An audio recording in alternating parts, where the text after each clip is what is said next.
Jake Morrison stood on the bridge of the exploration ship Endeavour and watched the stars. He had been the ship's commander for 3 years now. The crew trusted him, and he trusted them.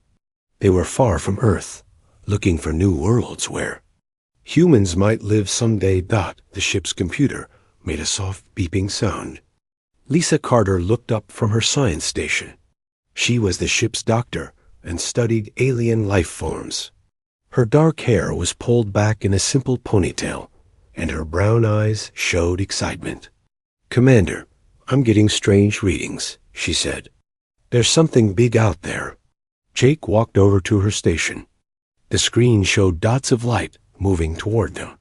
Too many dots. Too big to be anything natural. "How many ships?" Jake asked. Lisa's fingers moved over the controls. "At least 50.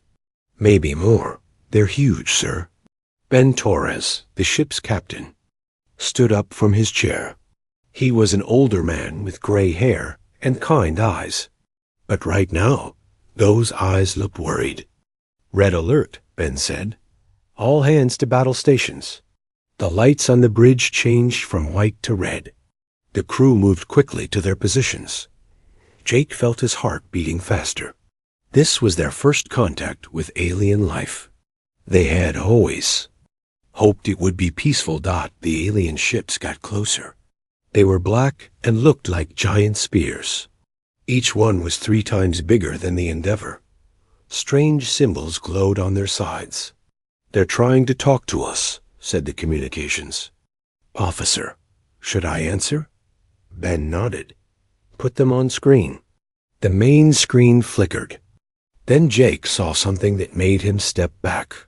The alien was huge, maybe 8 feet tall.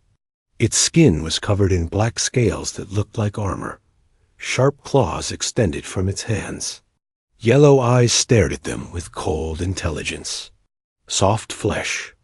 "Creatures," the alien said. Its voice was deep and full of hate. "You fly through space like you own it, but you are weak. You are nothing." Jake found his voice. "I'm Commander Jake Morrison of the human exploration vessel Endeavour. We come in peace." The alien laughed. It was a terrible sound, like metal scraping against stone. "Peace? You think you can bargain with the Krathuri Empire? We are the masters of the galaxy. We have conquered 1,000 worlds." "We didn't know," Jake said. "We're explorers. We just want to learn." "Learn?" The alien's eyes grew brighter. "You will learn what it means to serve your betters. I am Admiral Vexthil. You and your soft-flesh crew are now slaves of the Empire." The screen went black. Then the ship shook as something grabbed it. Jake looked out the window and saw mechanical arms reaching out from the alien ships. The arms were pulling the Endeavour toward the largest alien vessel. "Can we break free?" Ben asked. The ship's engineer shook his head. "Their tractor beam is too strong. We can't escape." Jake felt helpless. The Endeavour was a science ship, not a warship. They had some weapons, but nothing that could fight 50 alien ships. "Get me a communication line to Earth," Ben ordered. "Emergency frequency." The communications officer worked quickly. "I have a line, sir, but it won't last long. They're jamming our signals." Ben grabbed the microphone.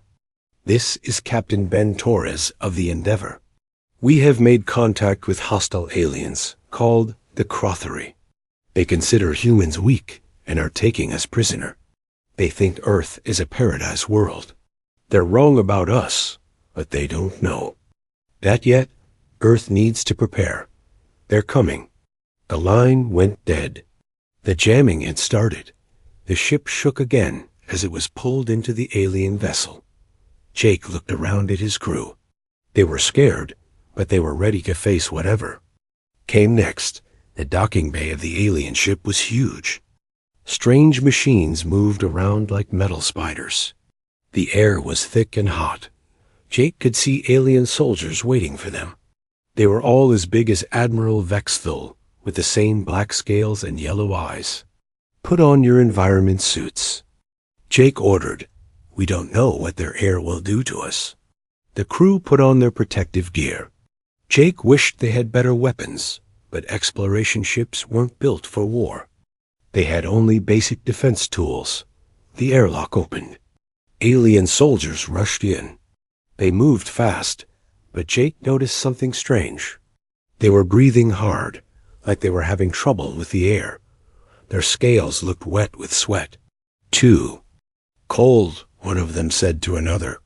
How do these creatures live in such cold? Jake looked at his suit's temperature gauge.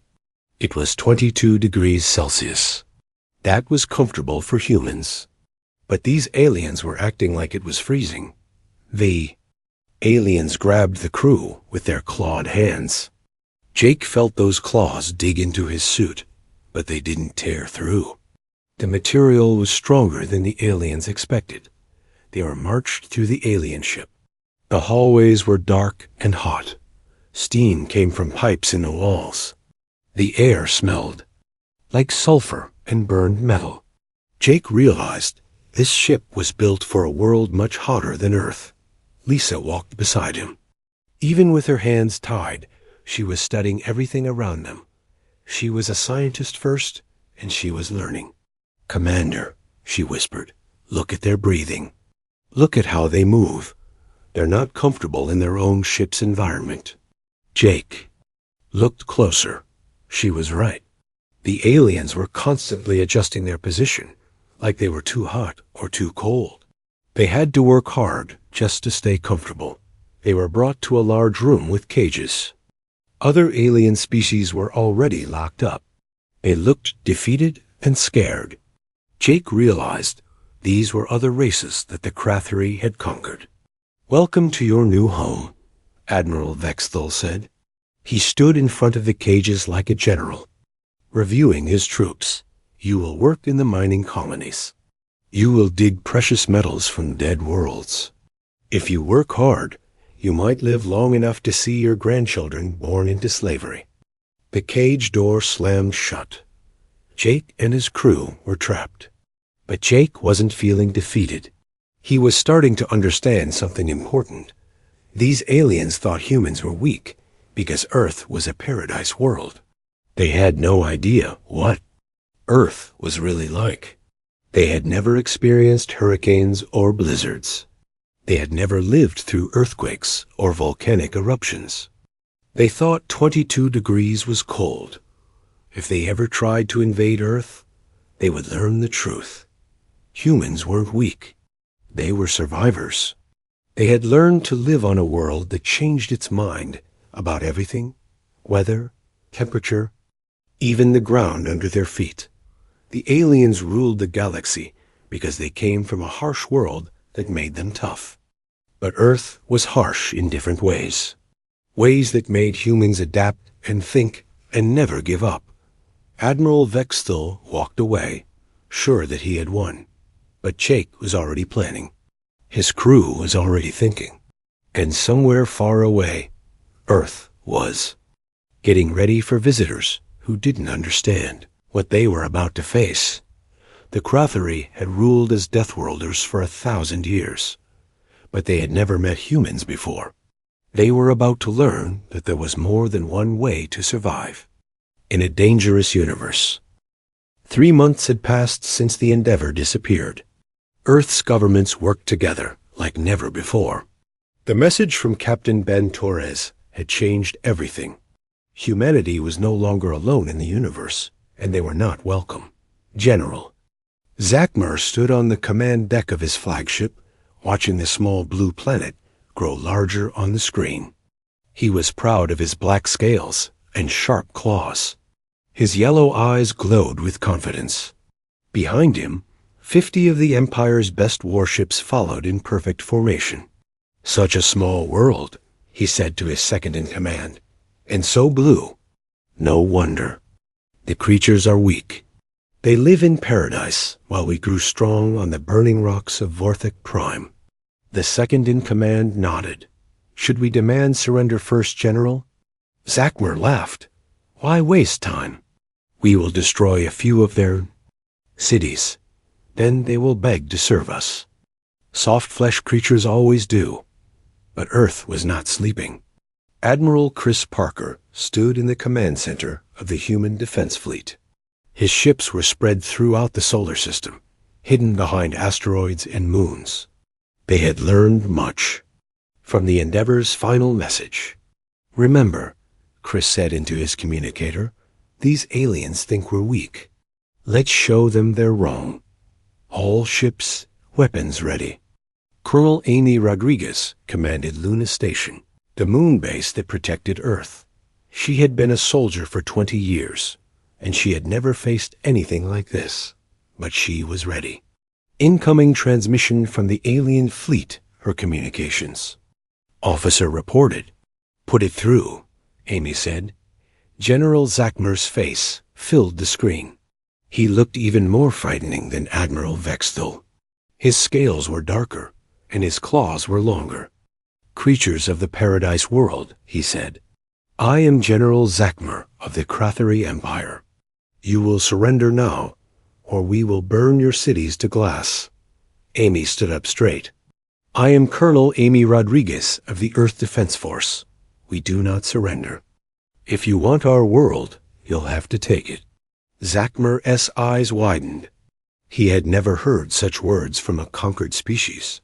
"You dare to challenge the Krathari? We are the masters of the galaxy. We have conquered worlds where the very air burns flesh." "Maybe," Amy said, "but you've never conquered Earth." The screen went black. Zachmer was so angry that his scales turned from black to dark red. "Attack! Show these soft creatures the power of the Empire." The Krathari ships moved forward, their weapons charging. Energy beams shot out toward the human positions. But the humans were ready. Defense platforms hidden in the asteroid belt opened fire. But they didn't use energy weapons like the aliens expected. They used kinetic weapons, giant pieces of metal shot at incredible speed. The Krathari shields were made to stop energy beams. They were not made to stop solid objects moving at 10,000 miles per hour. The metal projectiles punched through the shields like they were made of paper. "Impossible!" Zachmer shouted as his ships took damage. "How can such primitive weapons hurt us?" Chris Parker smiled as he watched the battle from his command ship. "Because we learned to fight dirty," he said to himself. The human ships came out of hiding. They were smaller than the Krathari vessels, but they were fast and hard to hit. They used the asteroids as cover, appearing and disappearing like ghosts. Lieutenant Kate Sullivan was in charge of a boarding party on one of the human ships. She had volunteered for the most dangerous job, getting inside an alien ship to study their technology. "Target the damaged ship," she told her pilot. "We need to get inside while their shields are down." The human ship flew close to a Krathari vessel that had lost half its weapons. Kate and her team put on their spacesuits and got ready to board. "Remember," Kate said to her team, "these aliens think vacuum is deadly. Use that against them." The humans cut through the alien ship's hull with plasma torches. They entered through the breach, moving quickly through areas that the aliens had abandoned. The Krathari soldiers they met were wearing heavy environment suits. They moved slowly and breathed hard. Kate realized they were terrified of the areas where their ship had lost atmosphere. "They can't fight in vacuum," she told her team. "Keep damaging their environmental systems." The humans moved through the alien ship like they owned it. They were comfortable in their spacesuits, while the aliens struggled with their heavy protective gear. Back in space, the battle was turning. The Krathari ships were powerful, but they were not designed for the kind of fighting humans preferred. The aliens wanted to meet their enemies face to face, in direct combat. But humans attacked from hiding, used the environment as a weapon, and never fought fair. Dr. Nathan Webb worked frantically in his laboratory on Earth. He was studying pieces of Krathari, technology that the boarding parties had brought back. What he found amazed him. "The aliens' equipment is incredible," he reported to the Defense Command. "But it's all designed for their home world. In our environment, it overheats and breaks down." As the battle continued, this weakness became clear. Crothery weapons that worked perfectly in the heat of their own ships began to malfunction in the cold of space. Their engines, built for the thick atmosphere of their home world, had trouble in the thin gas between the planets. General Zakmer watched his fleet take damage and could not understand what was happening. His soldiers were the strongest in the galaxy. His ships were the most advanced.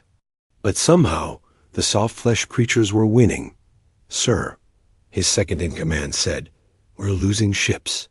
Should we retreat?" Zakmer's claws dug into his command. "Chair, retreat? From Paradise Worlders? Never." But even as he said it, he knew something was wrong. His own rage was getting cold. The life support systems were struggling, and his crew was having trouble breathing. "Temperature is dropping," his engineer reported. "We're down to 40 degrees. Zakmer felt a chill that had nothing to do with the temperature. 40 degrees was cold for a Crothery.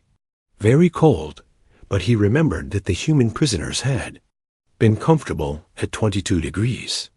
How do they live in such cold? He whispered. The answer came as human boarding parties hit 3 more of his ships. The soft-flesh creatures moved through areas that his own soldiers couldn't enter without dying. They fought in conditions that would kill most species in minutes. "General," his communications officer said, "we're getting reports from the boarding parties. The humans are. They're working in sections where we lost atmosphere. They're comfortable in vacuum." Zakmer felt fear for the first time in his life. Vacuum was death. No creature could survive in the emptiness between stars. But somehow, these humans were doing it. "Full retreat," he ordered. "All ships return to the Empire immediately." His fleet turned and fled. Half of his ships were damaged. Many of his soldiers were dead. And all because of creatures he had thought were weak. As the alien ships disappeared into hyperspace, Amy Rodriguez allowed herself a small smile. "That's what happens when you underestimate humans," she said. But she knew this was only the beginning. The aliens would be back, and next time they would be ready. Earth had won the first battle, but the war was just starting. Chris Parker sent a message to all human colonies. "We have defeated the first alien attack. They thought we were weak because Earth is a paradise world. They learned the truth. Our paradise is more dangerous than their hell. Stay ready. They'll be back." On the alien flagship, General Zakmer tried to understand what had happened. His soldiers were the strongest in the galaxy. They had conquered worlds where the very ground burned. But they had been defeated by creatures from a world of water and green-growing things. "Send a message to the Emperor," he ordered. "Tell him the Paradise Worlders are not what they seem. They fight in vacuum like we fight in air. They work in cold that would kill us. They are not soft-flesh creatures. They are something else." His communication officer hesitated. "Sir, the Emperor will not believe such a report. He will think we are cowards." Zakmer looked at his damaged fleet and knew the officer was right. But he also knew the truth. The humans were not weak. They were the most dangerous species he had ever encountered. Earth was not a paradise world. It was a death world that had created the most deadly creatures in the galaxy. And the Crothery. Empire had just learned that lesson the hard way. The news of the Crothery defeat spread across the galaxy like wildfire. On distant worlds, alien slaves whispered to each other in dark corners. The mighty Crothery Empire had been beaten by a species no one had ever heard of. Emperor Vorthgal sat on his throne of black volcanic glass, listening to General Zakmer's report. His yellow eyes burned with anger. The Emperor was the largest Crothery alive, nearly 9 feet tall, with scales that looked like polished obsidian. "You tell me," the Emperor said slowly, "that soft-flesh creatures from a paradise world defeated 50 of our best ships?" Zakmer knelt before the throne. His scales were pale with fear. Yes, my emperor, they fight in vacuum. They work in cold that would kill us. They are not what we thought. The emperor's claws scraped against his throne. You are a coward and a liar. Paradise Worlders cannot be strong. It is impossible. The soft always serve the hard. The weak always bow to the strong. But my emperor, silence. The emperor's voice shook the throne room. You will be sent to the mining colonies. War Marshal Kexvol will lead a real attack. 100 ships, the best warriors in the Empire, and they will not fail. On Earth, Dr. Elena Martinez worked day and night in her laboratory. She had been studying the Crathery technology and biology that the boarding parties had captured. What she found changed everything humans thought they knew about the galaxy. The aliens' entire civilization is built around heat, she explained to a meeting of Earth's leaders. Their home world is a volcanic nightmare, temperatures over 200 degrees. The air is full of poison gas. They evolved to survive in hell. President Robert Martinez leaned forward. And that makes them weak how? Elena smiled. Because they can only survive in hell. Put them anywhere else, and they struggle. Our normal room temperature is freezing to them. Our normal air pressure is too low. They can't function outside their comfort zone. Captain Rick Hayes commanded the human fleet that was preparing for the next attack. He had been a space pilot for 15 years, and he understood how hard it was to fight in space. But humans had been doing it for decades. The key, he told his captains, is to fight where they can't. Space is our friend. Cold is our ally. Vacuum is our weapon. The Crathery sent spies to learn more about Earth before the next attack. But the spies never made it to the surface. They died in Earth's atmosphere, unable to survive the thin air and frigid temperatures that humans found comfortable. War Marshal Kexvol was different from General Zakmer. He was older, more experienced, and much more careful. He brought 100 ships and studied every report about the first battle. These creatures use tricks, he told his officers. They hide behind rocks. They attack from cold places. They use crude weapons that our shields cannot stop. We will be ready. The Crathery soldiers put on heavy environment suits.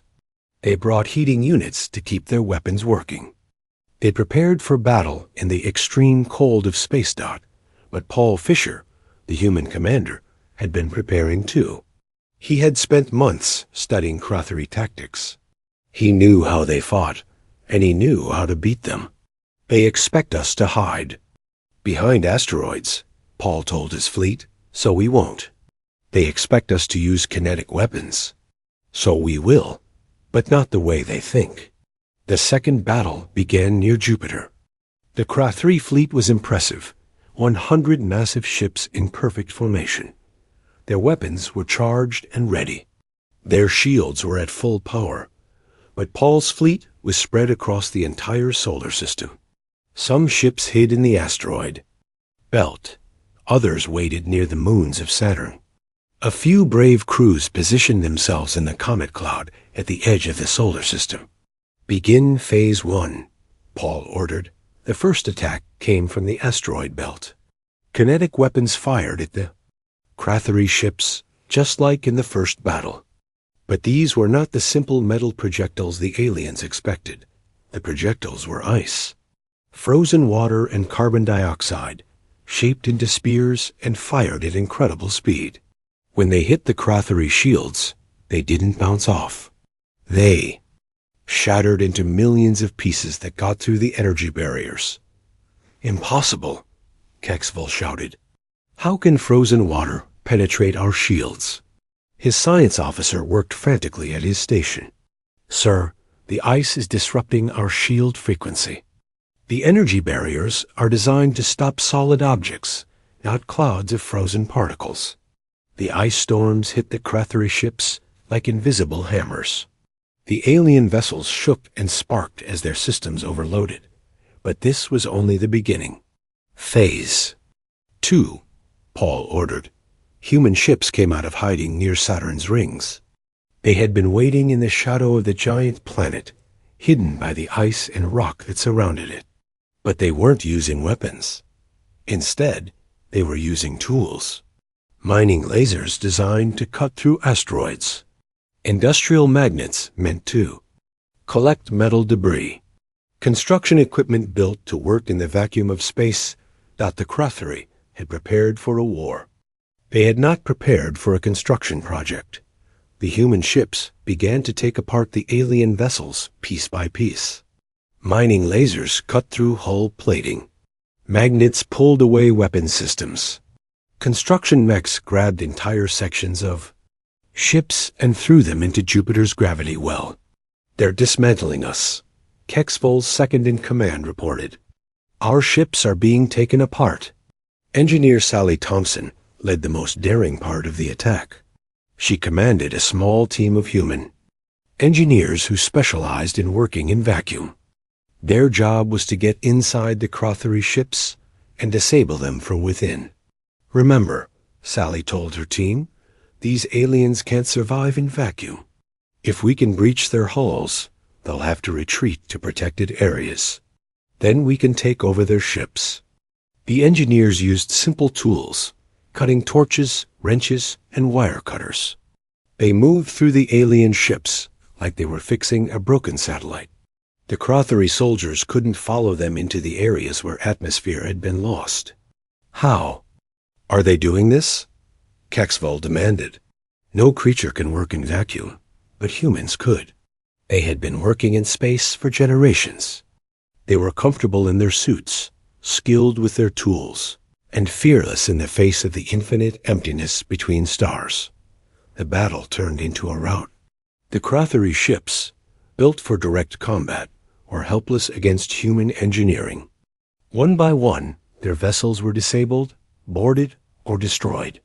"Full retreat," Kexvol ordered. All ships returned to the Empire, but it was too late. Half of his fleet was already disabled. The humans had captured dozens of Crathuri ships, along with their crews and technology. As the alien fleet fled, Paul Fisher allowed himself a moment of satisfaction. But he knew the real victory was happening elsewhere in the galaxy. News of the second Crathuri defeat spread faster than the first. On 1,000 worlds, alien slaves began to whisper about rebellion. The Empire's myth of invincibility was cracking. On the mining world of Kepler 442b, a species called the Velthari stopped working and looked up at their Crathuri overseers. "The humans beat you twice," their leader said. "Maybe you're not so strong after all." The Crathuri guards raised their weapons, but the Velthari did not back down. For the first time in centuries, the Empire's slaves were not afraid. Similar scenes played out across the galaxy. The Crathuri Empire had ruled through fear and the belief that they were the strongest species alive. But humans had proven that. Strength came in many forms. Dr. Elena Martinez continued her research, studying the captured Crathuri technology. She made a discovery that changed everything humans thought they knew about the galaxy. The Galactic Database classifies worlds by how dangerous they are, she explained to Earth's leaders. The Crathuri homeworld is listed as a Class 10 death world. Very dangerous, but not the worst. President Martinez looked at the data. "What's Earth classified as?" Elena smiled. "Class 12, the most dangerous category in the database. According to galactic standards, Earth is the most hostile planet in known space." The room fell silent. Then someone started laughing. Soon, everyone was laughing. The aliens thought humans were weak because they came from a paradise world. But Earth wasn't paradise. It was hell. And humans were the devils who had learned to love it. The Crathuri Empire was beginning to understand the truth. They had ruled the galaxy as Deathworlders, the toughest species alive. But they had never encountered a species from a world more dangerous than their own. The tables had turned. The hunters had become the hunted, and the galaxy would never be the same. The Krathari Empire was in chaos. For the first time in 1,000 years, the Empire's subjects were fighting back. Rebellion spread from world to world like a disease. The mighty Krathari found themselves fighting wars on dozens of planets at once. Emperor Vorthgol paced back and forth in his throne room. His black scales were dull with worry. His yellow eyes burned with rage and fear. The empire his ancestors had built was falling apart, and it was all because of one small blue planet. "How many worlds are in revolt?" he asked his advisor. 47. "My emperor," the advisor replied. His voice shook with fear. "The rebels say the humans will protect them. They believe the soft-fleshed creatures are stronger than we are." The emperor's claws scraped against the stone floor. "Impossible. We are the children of Vorthik Prime. We survived the burning world. We are the strongest species in the galaxy." But even as he said it, the emperor wasn't sure anymore. Two of his best generals had been defeated by creatures from a paradise world. His greatest fleets had been destroyed by beings who should have been weak. On Earth, Dr. Alex Turner worked with a team of scientists from around the world. They had been studying the galactic database that human boarding parties had stolen from. Krathari computers. What they found was shocking. "The entire galaxy is afraid of Deathworlds," Alex explained to the United Nations Assembly. "Most species come from worlds that are gentle and safe. They can't understand how anything could survive on a planet like Earth." The Secretary General looked at the data on her screen. "According to this, most inhabited worlds have stable temperatures, calm weather, and simple ecosystems. Earth is listed as impossible for most species to survive on." Alex nodded. "Our planet changes constantly. The temperature swings from freezing to burning. Our weather includes hurricanes, tornadoes, blizzards, and droughts.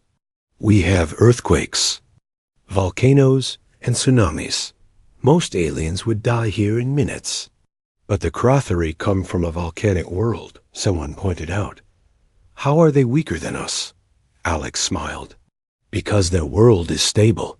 It's always hot, always volcanic, always the same. They adapted to survive in one type of hell. We adapted to survive in every type of hell." Captain Maria Santos commanded the human diplomatic mission that was secretly contacting the Krathari subject species. Her ship, the Harmony, could travel to worlds that the Krathari thought were too dangerous for any civilized species. "The key," Maria told her crew, "is to show them what humans can do. We need to prove that we're not just another species they can ignore."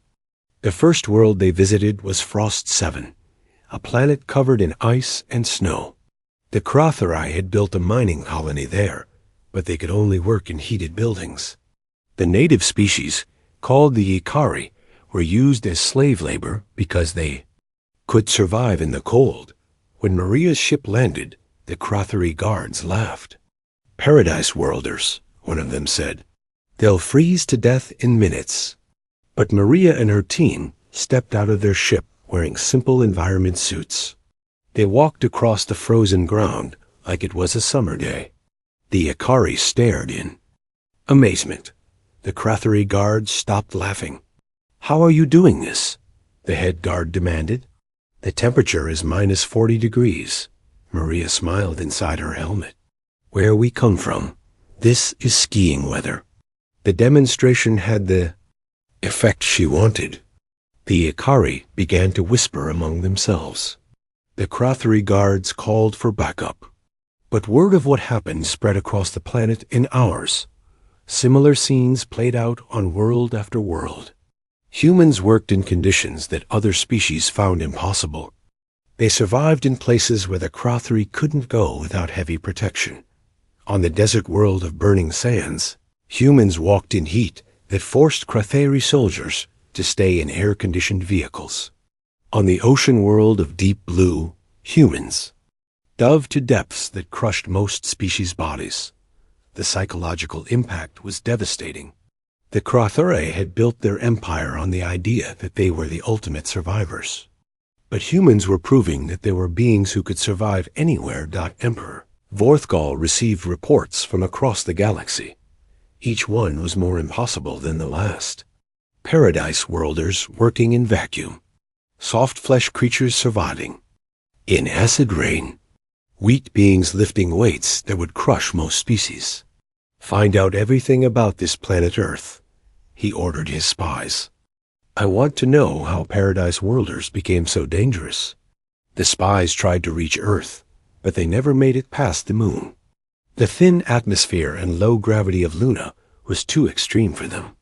They died trying to land on humanity's closest neighbor. Lieutenant Colonel Frank Davis led the human mission to contact freed prisoners from the Crothurae Empire. Many of these beings had been slaves for generations. They had forgotten what freedom looked like. We're not here to rule you, Frank told a gathering of former slaves. We're here to help you rule yourselves. The aliens looked at him with confusion. In their experience, the strong always ruled the weak. They couldn't understand why the humans, who were clearly stronger than the Crothurae, didn't want to build their own empire. Why do you help us? Asked a Velthari elder. What do you want from us? Frank thought about the question. Where we come. From we learned that the strong protect the weak. That's how we survived. We took care of each other. The concept was alien to most galactic species. They had lived under the rule of the strongest for so long that they had forgotten cooperation was possible, but humans were different. They had learned to work together on a world that was trying to kill them every day. They had discovered that unity was stronger than individual power. The resistance movement grew. Humans provided technology and training, but they let the former. Slaves lead their own rebellions. It was a new kind of war, one based on hope instead of fear. Emperor Vorthgal made a decision that would change everything. He would lead the largest fleet in Crothurae history to Earth. He would personally destroy the Paradise Worlders and restore the Empire's reputation. Prepare the Grand Fleet, he ordered. Every ship, every soldier, every weapon we have. We will. Show the galaxy that the Crothurae Empire is still the strongest power in the universe. His advisors looked worried. My Emperor, if we take every ship to Earth, we will have no defenses here. The rebels might attack the whole world. The Emperor's eyes glowed with determination. Then we will end this quickly. The Paradise Worlders will surrender when they see the might of the entire Empire. And then we will return to crush every rebellion. But the Emperor was making a mistake. He was thinking like a Crothurae, not like a human. He believed that overwhelming force would win the day. He had no idea that humans had spent their entire history learning to fight against overwhelming odds. On Earth, the governments prepared for the final battle. They knew the Crothurae would come with everything they had. But humans had advantages that the aliens couldn't understand. Dr. Karen Lewis, Earth's new ambassador to the galaxy, sent a message to every world where humans had made contact. The Crothurae Emperor is coming to Earth with his entire fleet. He thinks he can scare us into surrendering.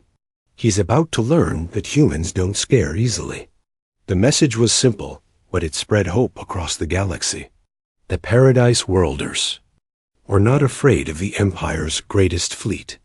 They were ready to fight, and they were confident they would win.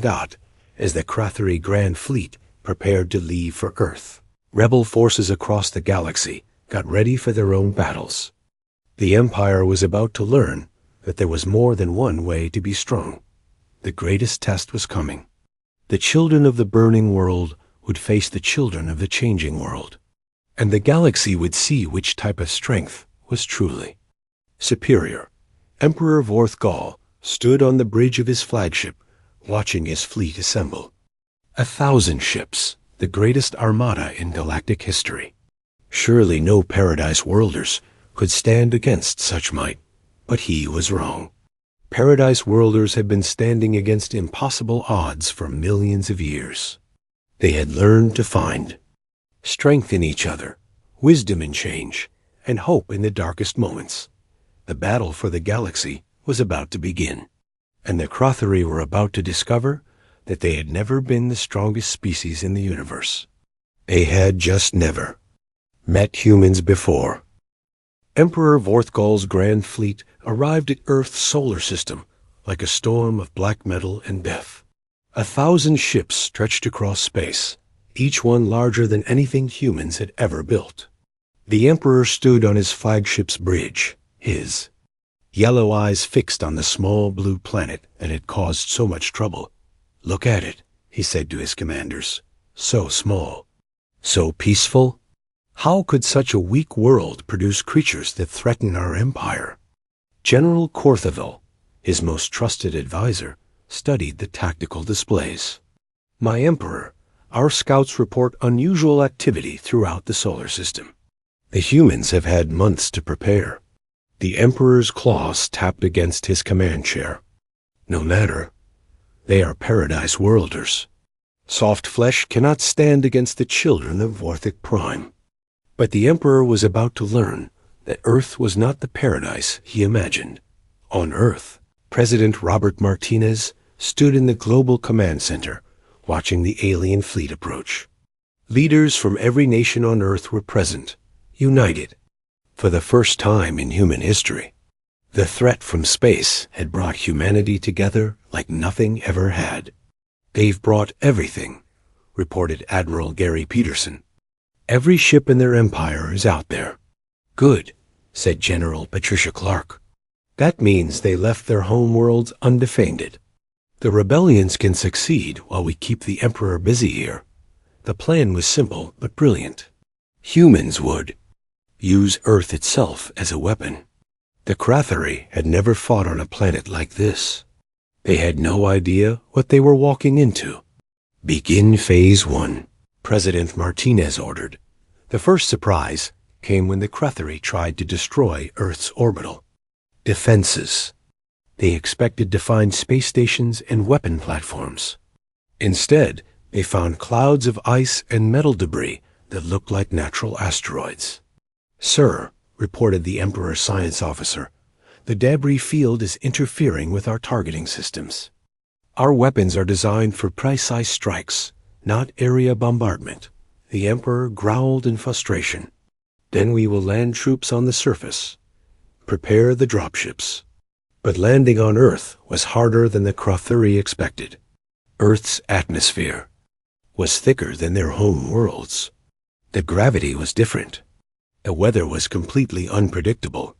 The first wave of Crotheri dropships encountered a thunderstorm over the Pacific Ocean. Lightning struck their ships, overloading electrical systems that had never been tested against Earth's chaotic weather. Many ships crashed into the ocean before they ever saw land. "What happened?" the Emperor demanded. "Natural electrical discharge, my Emperor," his communications officer reported. "The planet's atmosphere generates massive electrical storms." The Emperor had never heard of such a thing. On Vorthic Prime, the weather was always the same, hot, dry, and predictable. Earth's constantly changing conditions were beyond his understanding. The second wave of dropships aimed for the Sahara Desert, thinking that a hot, dry place would be more familiar, but they arrived during a sandstorm. The tiny particles of sand got into their engines and weapons, grinding the delicate machinery to a halt. The third wave tried to land in Antarctica, but the cold shut down their systems completely. The Crotheri soldiers inside froze to death in their own ships, unable to cope with temperatures that humans considered normal winter weather. General Patricia Clark watched the alien landing attempts fail one after another. "They're not adapted for our environment," she told her staff. "Earth is doing most of our fighting for us." But some Crotheri did make it to the surface. They landed in small groups, wearing heavy environment suits that made them slow and clumsy. They expected to fight human armies in direct combat, the way they had conquered every other world. Instead, they found themselves fighting the planet itself, not in the Amazon rainforest. A Crothery squad got lost in the thick jungle. Their heat vision couldn't work properly in the humid air. The plants and animals confused their sensors. Local tribes, working with human special forces, picked them off one by one without ever being seen. In the Rocky Mountains, another group froze to death when their heating systems failed. The thin air at high altitude made their breathing equipment work overtime. An avalanche, triggered by human mountain climbers, buried the survivors under tons of snow. In the Australian outback, Crothery soldiers died of dehydration. Their suits couldn't handle the dry heat. The venomous animals were unlike anything in their database.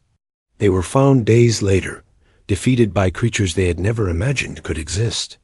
Emperor Vorthgal watched his invasion fall apart and could not understand what was happening. "How are they doing this?" he demanded. "Where are their armies? Where are their weapons?"